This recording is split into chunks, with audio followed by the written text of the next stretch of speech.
Welcome to Vino's kitchen. Today நம்ம பண்ண போகிறது அசோகா அல்வா செய்ய போகிறோம். ஸ்வீட் பண்ண போகிறோம். இது என்ன பிரமாதம்? இது விட பெசலைட் ஒன்று இருக்கு.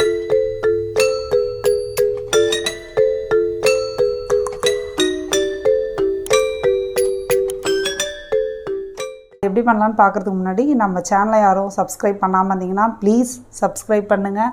அப்படியே பக்கத்தில் இருக்கிற பெல் ஐக்கானை கிளிக் பண்ணுங்கள். நாங்கள் போடுற வீடியோஸ்லாம் உங்களுக்கு நோட்டிஃபிகேஷன் வரும். மறக்காமல் வாட்ச் பண்ணுங்கள். தேங்க்யூ. இப்போ நம்ம எப்படி பண்ணலான்னு பார்க்கலாம். நான் இன்றைக்கி நம்ம அசோகா ஸ்வீட் பண்ணுறதுக்கு பார்த்திங்கன்னா 1 கப் கோதுமை மாவு எடுத்துருக்கிறேன். எப்போதும் நம்ம யூஸ்வலாக சொல்கிற மாதிரி தான், நீங்கள் எந்த கப்பில் ஒரு எடுக்கிறீங்களோ அதே கப்பை யூஸ்வலாக அளவுக்கு யூஸ் பண்ணிக்கோங்க. இப்போ வந்து 1 கப் நான் கோதுமை மாவு எடுத்திருக்கேன். அதுக்கு வந்து நம்மளுக்கு 2 கப் சர்க்கரை எடுத்துருக்கிறேன் அதுக்கு ஈக்குவலாக. அப்புறம் ஒரு நெய் கொஞ்சம் எடுத்துக்கோங்க. திராட்சை, முந்திரி, நீங்கள் எந்த நட்ஸ் வேணாலும் உங்களுக்கு பிடிச்சதை எடுத்துக்கோங்க. இதில் ஒரு கிராம்பு, ஒரு 5-6 ஏலக்காய் போட்டு நுணுக்கி வச்சுருக்கேன் பவுட்ராக. சால்ட்டு ஒரு பிஞ்சு தேவைப்படும், சால்ட் வச்சுக்கோங்க. அவ்வளோதான் நம்மளுக்கு தேவையானது. இப்போ நம்ம ஒரு அடிகனமான பாத்திரத்தை வச்சு அதில் ஒரு 2 ஸ்பூன் நெய் விட்டுக்கலாம். அப்புறம் எந்த ஃப்ளேவரும் இல்லாத ஆயில் எடுத்துக்கோங்க.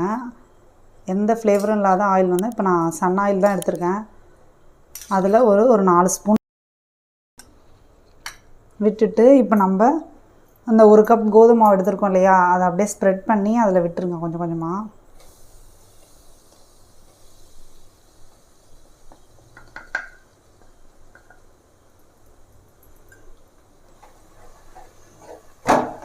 அந்த நெய்யும் ஆயிலும் வந்து ஃபுல்லாக அதில் நம்ம கிளற அளவுக்கு இருக்கணும்.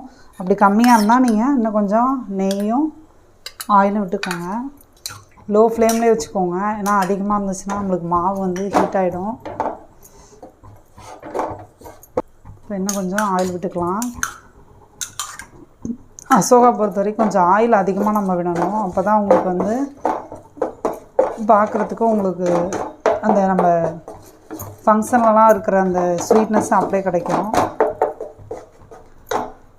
இந்த ஸ்டேஜ் இருக்கும்போது நம்ம அந்த காஞ்ச திராட்சை இருக்குது பார்த்திங்களா, அதையும் இதிலே போட்டுருங்க. இது உப்பி வர்றது தான் நம்மளுக்கு பார்த்தோம். அது உப்பும் போது நம்ம இதுக்கு தேவையான தண்ணியை நம்ம ஊற்றிக்கலாம்.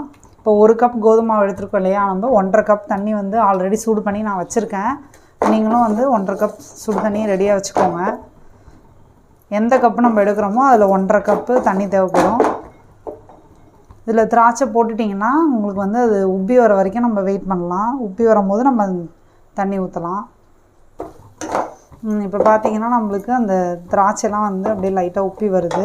இந்த ஸ்டேஜில் இப்போ நம்ம ஒரு 1.5 கப் தண்ணி ஊற்றிக்கலாம். அதில்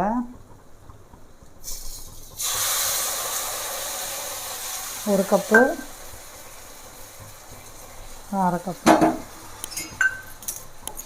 தண்ணி ஊற்றி நல்லா அப்படி கலந்து விட்டுருங்க.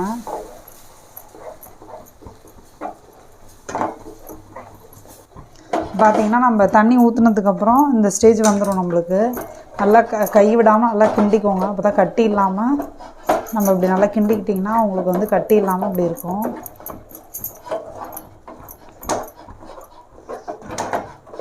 இந்த ஸ்டேஜில் நம்ம ஏலக்காய், கிராம்பு நுணுக்கி வச்சுருந்தோம் இல்லையா, அதை கொட்டிக்கலாம்.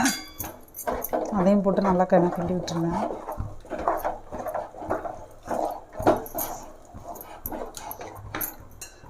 நம்ம ஃபுட் கலர் யூஸ் பண்ணிக்கலாம்.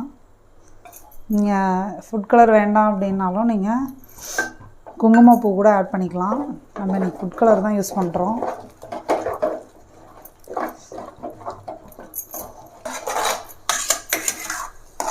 இப்போ இந்த ஸ்டேஜ் வரும்போது நம்ம இப்போ சர்க்கரையை ஆட் பண்ணிக்கலாம்.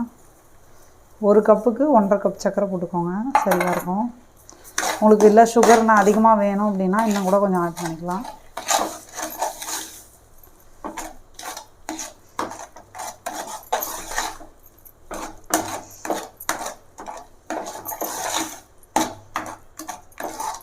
இப்போ பார்த்திங்கன்னா அந்த நெய், எண்ணெய் அப்படி எல்லாம் மேலே வந்து பிரிஞ்சு வரும். பிரிஞ்சு வந்து நம்மளுக்கு இப்படி அல்வா பதத்தில் இருக்கும். இப்படி கிண்டும் போது பார்த்திங்கன்னா உங்களுக்கு அல்வா பதம் தெரியும் இல்லையா. அல்வா பதத்தில் இருக்கும்போது நீங்கள் அவ்வளோதான் இதை ஆஃப் பண்ணிடலாம். இது ரொம்ப ஈஸியாக சீக்கிரமாக செய்யக்கூடிய ஸ்வீட்டு.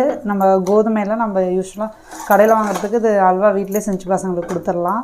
கண்டிப்பாக இது மாதிரி ட்ரை பண்ணுங்கள். இப்போ நம்ம தேவையானது நட்ஸ் வந்து நெய்யில் பொரித்து அதை போட்டுக்கலாம். பாருங்கள், நம்ம ஸ்வீட்டு சூப்பராக ரெடி ஆகிடுச்சு. நீங்களும் இதை ட்ரை பண்ணி என்ஜாய் பண்ணுங்கள். Thank you viewers. மறக்காமல் சப்ஸ்கிரைப் பண்ணுங்கள். தேங்க்யூ.